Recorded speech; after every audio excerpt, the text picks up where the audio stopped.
Well, I don't think anyone guessed right, but a couple good guesses. A bale wrapper probably wouldn't be a bad investment with how the spring's gone. But that makes the hay pretty expensive to make, and also limited market. Tedder probably would have been a really good investment, but this is a screaming deal. I think it's got like 26 or 27,000 bales on it. 16 grand is all I paid for it. And all we have left to do is fix a bearing, and I'll show you that right now. So this bearing was out. I've already pulled it apart. It was not like this when I got it. All I had was the inner race, the outer race. We cut the outer race in 2 places, beat that out.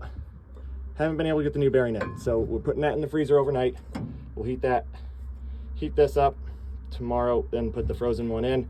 Hopefully go together. If anyone else has any opinions on how to get that in there without a hydraulic press, because I cannot get this bolt out. I beat on it. I had a jack pushing on it, and then it bent this piece right here. So I got a second jack on that wall pushing back on this piece of metal while the first jack was pushing on that.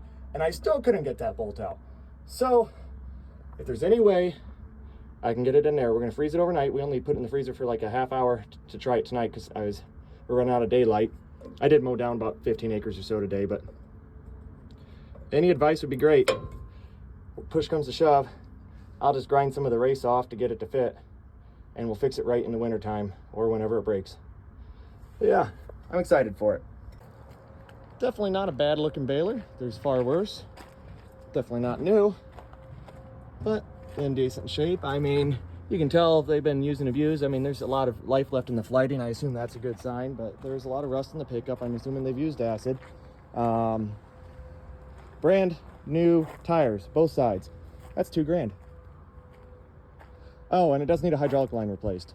But those are the only 2 things. I did hear it run, and it was making a banging noise up in the front. We pinpointed it to that bearing. I hope that's it. Once we fix that and try it, ideally there'll be no noise, but everything else looked good. The plunger bearings have been replaced in the last few years ago. They only put a couple hundred bales on a year, so those ought to have a lot of life left in them.